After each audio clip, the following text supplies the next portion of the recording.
Hello, everybody, and welcome back to 50 Shades of Tay. I am your host, Taylor Gonzalez, and today I am joined by a very special guest. We have Scott Jeffrey Chambers here. He is in the upcoming Winnie the Pooh, Blood and Honey 2 as Christopher Robin, but also he's a producer on the film. How are you doing today? Yeah, I'm great, thanks. How are you? I'm doing great. Thank you so much for being here. This is so exciting for me. How's your, what is No. it? I guess it's like the middle of the week. How's your week going? I've been a bit like under the weather with a flu, so I'm finally getting a bit better. But yeah, it's all right. It's just been we've been working on lots of these films and trying to deliver Pooh, because we've got our delivery date at the end of this week to deliver it to the cinemas. So yeah, it's all getting scary. Yeah, I've been texting with Andrew Scott Bell, the composer of the film, and I know he's on a very tight deadline, Yep, but yep. I'm very excited. And just the response so far has been so overwhelmingly positive. Like everyone is just so excited with the new character designs, the additional new characters.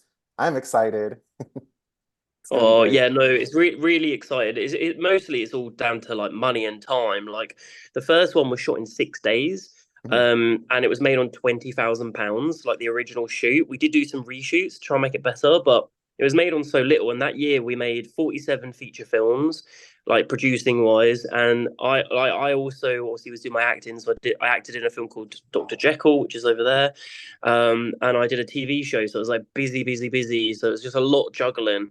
But what we did last year with Winnie 2, like we less is more sort of thing. So we didn't produce as many films, and all that kind of stuff. And yeah, I got roped into playing Christopher by Reese. Yeah, I know you normally don't also act in the films that you produce. This is only No, like I think the second time, right, that you've acted and produced the same film. How is that for yeah. you having multiple hats to wear in the same film? So yeah, we kind of set out with this one. Like Reese was like, "Would you play Christopher in this one?" And I was like, I was a bit nervous just because like obviously stepping into it, like not only the workload, but just like how like it is so intimidating going into something that has got this reaction that's like Marmite, like, and it's, oh God.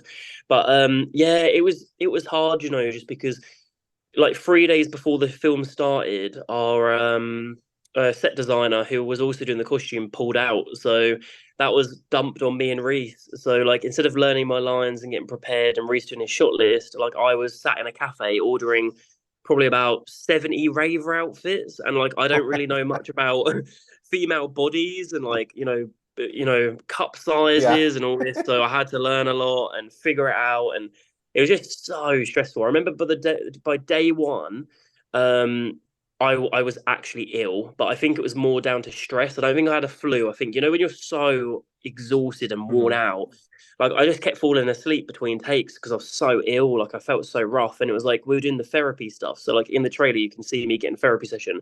That day was my first day on set, and I was so ill, Oh, but it was because of stress. So yeah. yeah, it was really difficult, and obviously, what makes it hard is obviously as a producer, a lot of your job is managing people and being kind of bad cop, the one that always says no, or is the one that's always money conscious and all that. So like, I'll be acting in a scene and I come out of the scene because I'm in a lot of this movie, and I come out of the scene and then I'm just dealing with problems like people, complaining or moaning, and I've got a it's a really weird balance because normally you can just be producer, and then if they get in a strop with you, it's fine. But then I have to then go and act, and it's not cast members, well, sometimes it is, but sometimes it can be like other crew members, and then I've got it's a really weird thing. But yeah, I never normally act in these just because I try and just do one job, like either I produce it or I act. And acting I've been doing since I was like 17, and it's been something that I'm obsessed with, and I don't want to act unless I feel like I can give it my all, which I thought I could with this. And then obviously 3 days before the shoot, Oh, but it's all right. It's all right. Got there in the yeah. end. Yeah, I am so excited to see your take on Christopher Robin. What can you Yeah. tell me about Christopher Robin going into Blood and Honey 2 without giving too much away that has changed since the first film? Yeah. There's a lot more heart to this movie. So like there's a truly a beginning, middle, and end for Christopher Robin in this. In the first one, he was actually meant to die in the opening scene. And when we first shot the movie, he did die in the opening scene. And then in reshoots we brought him back. And we were like, how do we do that? So we just tied him up. But in this one, He has a life really. Like you get to meet his family, you get to meet his little sister, and you see him at work when he's being like a junior doctor and all this kind of stuff, and you see kind of like how the events of the first one have affected his life, and like there's some really horrible scenes for him, like just like people don't want to be around him and stuff. So there's a lot of vulnerability there, but I try to play him very hopeful because you've got to be very careful when you're acting in something. When you're playing someone that's kind of down and out, you've got to make them watchable. Do you know what I mean? You've got to root for them, and if they're constantly miserable, it's kind of like, oh god, get off the screen. Do you know what I mean? So I try and bring like a lot of hope to him. I try and make him see the positive side when he can. So yeah, I think hopefully people are going to really connect to him and go on a bit of a journey with him. And there's one scene in particular I really didn't want to film for him because I'd really got attached to him. And Uh-oh. yeah, there's something where something really horrific happens, and I just didn't want to film it because I was like, oh, he doesn't deserve this. Oh But no. Is it yeah, whipping? Because there's a lot of shirtless whipping in the first one. Is any of that in this? no, I keep my top on, so no, it's to do with uh people dying, and it's Oh it's just there's a no. really savage scene, and it's like, oh, I just feel bad for him. So yeah, I'll know when I see the movie what you're talking you will about, know. but Yeah, yeah, something yeah. that is crazy. So I guess it's been already a couple weeks since the trailer came out. The time has just been Mhm. flying. I had a live stream. About 100 people came to the live stream, which was very fun. And you and Andrew both stopped by, and you revealed something that was crazy to me because I am a huge fan of practical effects. Use Mhm. practical effects whenever you can, wherever you can. And you told me something crazy about the chainsaw. Do you mind telling everyone, for Oh my those who God, don't yeah. know, about that chainsaw? So that chainsaw, so yeah, like it was really dangerous. And if it weren't me acting in it, I do think other actors would have been like, I ain't doing this. But obviously, because I'm producing it and Reese is going, can you just do it? We're running out of time. I'm like, oh, fuck's sake. And I just do it. But basically, yeah, there's a couple of times. So that is a real chainsaw. And the chainsaw was actually on fire. The blades weren't spinning, but it was a real chainsaw. And there was a couple of times where it got a bit scary. So like there's one bit that actually didn't make the film, but I'm hiding around this corner, and the actor obviously he's got really limited vision, and it's at night time as well. And he just come around this corner with the chainsaws like that. So I was like, oh god, and I couldn't go anywhere, so I was just backed up against a corner. So that was scary. And then the other bit was in the car, where you can see it in the Mhm. trailer where the chainsaw comes through the car. Yeah, that's all real. When it comes through the windows, real. When it comes through the door, it's real. Oh And my gosh. I remember on the day they were like, "Can you get a bit closer to the chainsaw?" And I was like, it was honestly like, because it'd be sometimes the chainsaw would be there, it would stop Uh, there. Other times it'd stop there. So it was like uh, it was always different. And they were like, "Can you get closer?" And I was like, and I looked at the cameraman, and I'm really close to him. He's called Vince. oh He's yeah. the director of photography on the film. And I just said to him, I was like, I'm actually shitting myself. Like I've never been this scared. Oh Um, no. it's because it was just so dangerous. But yeah, got there in the end, so all good. Oh, that scene looks crazy, and I'm just happy to know because I feel like more and more people are using green screens and CGI Yeah, and the volume, and it's just like practical effects, especially in horror, just really add to the effectiveness of the scene and just really draw yeah. you in. So I'm excited to hear that Just that's a real cheaper, chainsaw. yeah. Mhm. A lot of people do it because it's just cheaper and easier, like they just kind of do VFX because it's just like on the day, just with that chainsaw, we had to have all these guys there, like special effects guys, even though it still wasn't, it didn't feel safe. But Mhm. we did have all these people there, and it just wastes lots of time, and the safety of it, you have to try and be as careful as you can, and yeah, that was just a nightmare, that scene. Like, as in Oh terms of just no. like feeling scary, and like the car was like a truly like a trashed up car, there's glass everywhere. Oh my It's just gosh. scary. Uh, so far, Whatever. I have had interviews with Eddie, who plays Piglet, with Nikki, Yeah. who plays Daphne Robin, your mother in the film. I have Uh-huh. a couple more that I filmed that aren't out yet, but I've been asking everyone two questions. The first one is what their relationship was with Winnie the Pooh growing up, like if they read the books, if they watched the movies.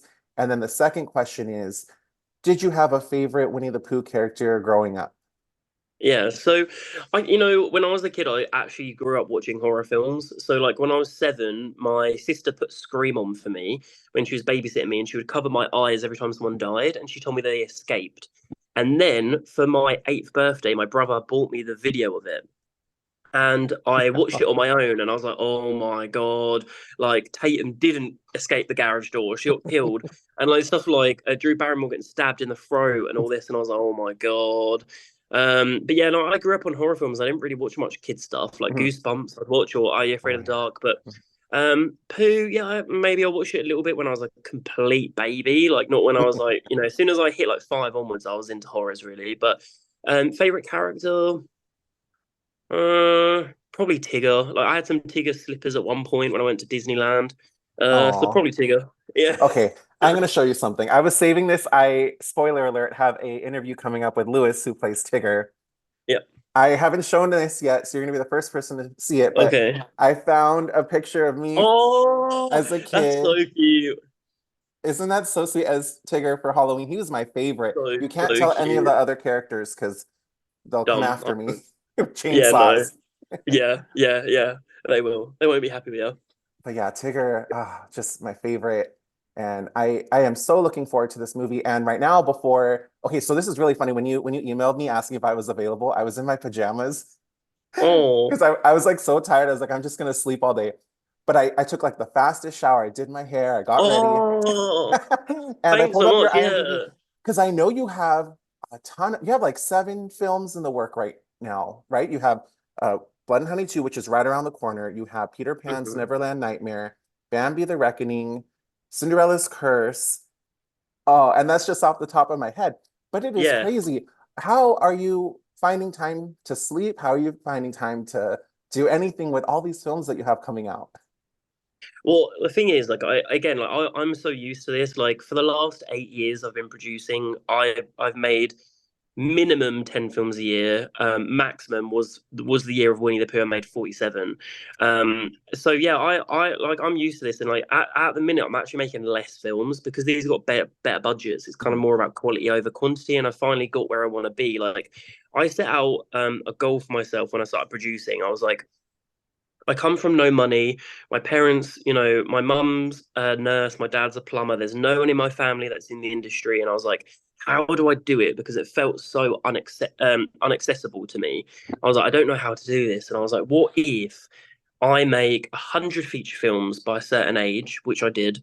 And I was like, what if, they're all low budget and then I get to go get in a room hopefully with people and I can pitch for decent budgets and say you can trust me because I'm so used to working on so little that I've made these 100 Mhm. films. I had this whole strategy in my head. So I did the 100 and then I was like, what can I do now? And I was like, okay, how do I get myself kind of on the map? And I was like, all right, let's start making loads of clickbait films. So I did Humpty Dumpty, I did Jack and Jill, I did Bloody Mary, I did all these films. And then one day on Twitter, it wasn't that deep really, but I saw Winnie the Pooh's now in the public domain. I thought, cool. I miss Jason Voorhees. He's been absent in horror for a long time. So I was like, Mhm. let's make him like Jason Voorhees. And it just shot. Whilst it was filming up the road, I had a film called Jack Frost filming. And I was a week away from filming a TV show that I was acting in. And it was just all chaotic. And did it. And then one night, I woke up and I went for the toilet, and when I got back to bed, I couldn't sleep, and I was just on Twitter and I was just scrolling, and I saw Winnie the Pooh. I was like, "Oh, cool!" It's like on. He's got an article about it again and again and again and again and again. Oh my god! And I googled it, and it just gone viral, and I was like, "Fuck! People are gonna see it, yeah!" And then I was like, "Oh shit! People are gonna see it," and I was like, "Okay, we need to reshoot stuff because it was made so on 6 days and you're on £20,000. Like people on the internet say, oh, it was made on 100K. It wasn't. It was made on £20,000.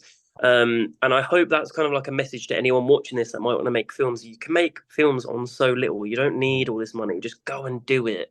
But yeah, like it's hard though because then when it came out, obviously looking back, if I'm totally honest, I think me and Reese would have just if we could go back, I think we would have just reshot the whole film.